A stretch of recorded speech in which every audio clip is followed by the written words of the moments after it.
Listen to me, this will change your life. You see, while I was preparing to get into the university, I started attending this class, and the biology teacher or lecturer was, talking about something that was very strange to me. And immediately I picked up the words he mentioned. I went on Google and I put it on Google, to research more and do further studies. Guess what?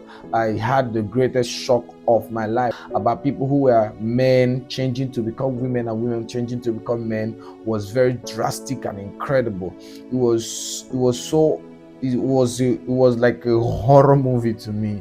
I couldn't believe it. And then I kept digging and digging as a science student, and as a very inquisitive person, and to know more. And that was how I began a journey that almost destroyed my life. What am I trying to tell you today? Some addictions are not because you planned to have them. They are there because something along the way came in. Maybe you were bored, you had friends, you were inquisitive to search something, or you were even molested or violated. You know what I'm saying? Something could have happened. You didn't plan for it. So what I'm teaching you today is how to break free from it. So I think we are on the same side, because like I said in the previous video, if you are enjoying these things, it will be hard for you to break out of it. But if you're going to say no to that, you have to resent it. You have to hate that thing that you're addicted to. You have to say no to that thing vehemently. You have to be very brutal. You have to be very, very brutal and take some steps that would help you. You're just going to break the cycle of your life. You are just going to break how you operate. Just going to break your routine and schedule in order to sometimes deal with some certain addictions. And I mean what I am saying. All right. So today, just to refer to some of the things I said already that would help you to deal with any kind of addiction, because today I wanted to focus on masturbation, pornography, and all these sexually related addictions. That's what I'm going to focus on today. But yes, from the beginning I said, if you would agree that you have an addiction, that's how to break free. Agree that you have an addiction, because you're going to identify it. Number two, you have to find out what triggers this addiction. What do I do? Where do I go to? What do I look at? Who do I chat? Who do I speak with? What was happening when that trigger came? Then you're also going to then third thing was make a decision that you're going to break out of this, because you cannot keep enjoying it and you say you want to stop. You have to make that decision, and like I said, that's to be a brutal, vehement decision that in fact can break your schedule and routine. And then I said you're going to renew your mind with the word of God. Of course, the Bible says, be transformed by the renewal of your mind. And yes, do not be conformed to this world, but be transformed by the renewing of your mind. So if you keep updating your mind with the word of God and fill your mind with the word of God, it is going to help you in the days when Satan comes, so that the word of God can, the Bible says, when the enemy comes in like a flood, the Lord shall put a standard against him. Sometimes it is the word of God that you put in your mind that becomes the standard against satanic arrows and darts. The Bible says, casting down imaginations and every high thing and knowledge that raises itself against knowledge of God. So how you cast them down is by the word of God. Okay. Then I think I also mentioned that, where is my note, that you have to replace the old habit with a new habit, more especially with things that are productive. It could be writing, could be the word of God, also it could be prayer, depending on how it is. So you have to replace that habit. Some of the times, the reason why the habit is there is because there is a vacuum that is trying to fill. There is a void. There is an emptiness, and so you have to replace it.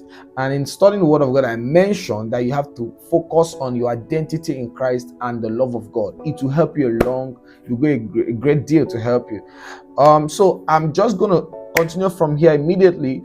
You see, the devil has a sense of entitlement, just like my pastor would say. Sometimes some of these addictions begins because, like I said, you are acquisitive, you are this, something happened along the line, maybe you were even molested or something, but then all of a sudden you want to stop. Just like at some point after watching those things, and I started getting the images come to me, flooding my mind when I want to pray or read my Bible. And then I said, I'm not going to watch these things again. But after a few weeks, maybe I'm searching for something online, and then I bump into something, it takes me back again. So it occurred a few more times. And sometimes you won't know that you are exposing yourself to demonic oppression when you are watching some of those things. Pornographic contents are created by people you don't even know.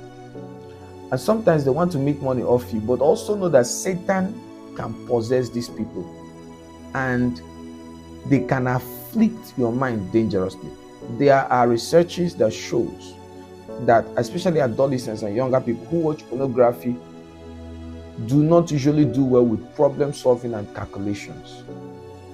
And even apart from that, the anxiety and depression that it causes, that dopamine that is always released, while the rush of the whole thing, it has a way to distort your psychology. All right? So there are enough disadvantages to these things.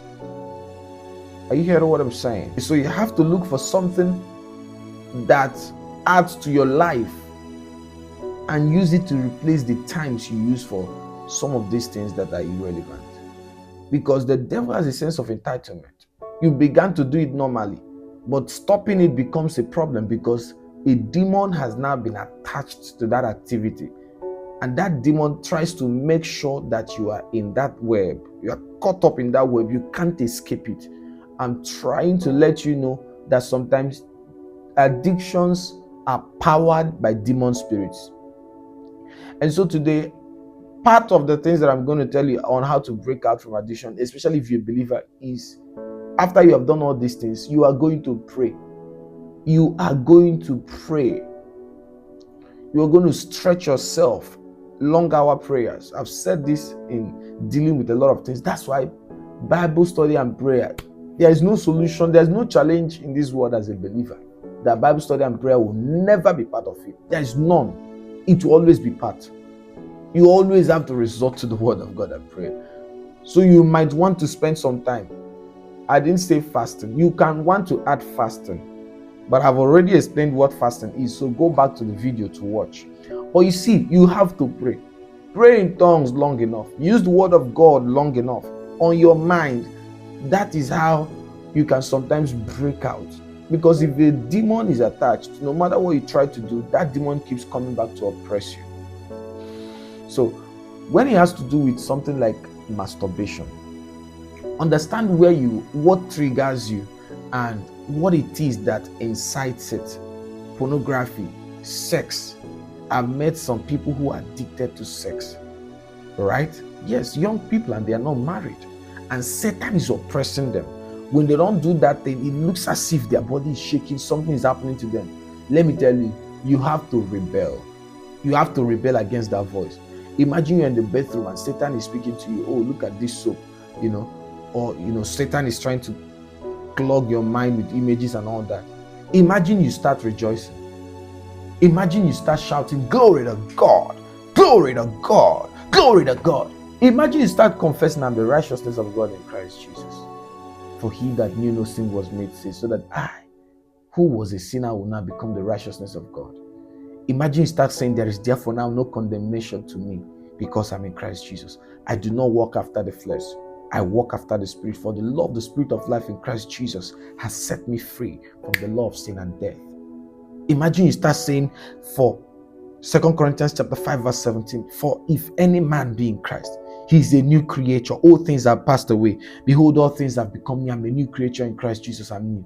Because the only thing that the devil uses to get you sometimes is sin consciousness.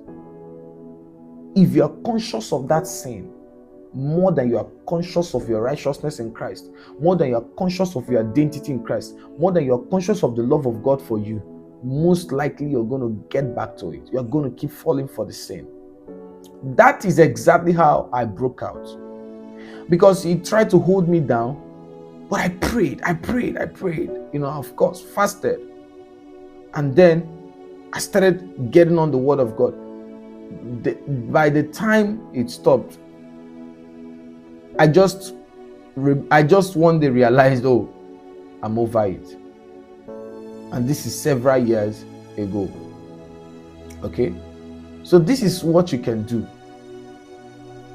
Get yourself to sit down with the word of God, bombard your soul, get yourself to pray in tongues for long hours. And of course, you can meet your pastor for him to lay hands on you and become accountable. Say it out. When you expose it, it loses maybe 50% of the strength it has on you, because the power of sin most times is secrecy. So go and become accountable. Submit yourself and say, sir, this is what I'm struggling with. Pastor, this is what I'm going through. Help me. And then, as far as you have a good pastor, they will know how to start helping you and then start following you up. All right? So you cannot continue to do the same thing you are doing now and saying you want to stop it and you have not stopped it. You can't continue doing that same thing and then you want to see something new. Nothing will change. You will keep going around it. Listen to me. God wants you to break out of that limitation. God wants you to break out of that addiction. That's why you're, of course, watching me today. God wants you to break that habit. God wants you to break that sin. God wants you to be freed from it. I want to tell you right now that you're the righteousness of God in Christ Jesus. Say it to yourself. There are some things that you are not supposed to be doing. And when you find yourself doing it, you should rebel. You should be angry. You should speak to yourself. And like I said again, sometimes when you hear that voice, speak out, reject it. Say, glory to God, I know who I am in Christ Jesus. I am born of the Spirit. Glory. You rejoice. You jump up. I hear you shout. You scream, glory. I hear what I'm saying. People are going to say you're crazy, man. But you know what I'm saying? You know what you're dealing with. You know what you're dealing with.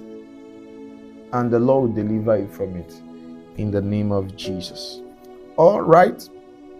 So this is where I'll wrap up this teaching. And if you have more questions, just shoot me an email. I'll drop my email in the description of this video. And of course, if you go to my channel and click on it, you will see the link to my WhatsApp channel, or you will see my email. You can write me personally or shoot me an email to my mentorship email platform, and I will pick it up from there. You can equally drop a question on the comment section and I will attend to it. God has blessed you. Don't forget to send this video to someone, young people that you know, teenagers. They will need to see this video. All right? Have a great time. Thank you.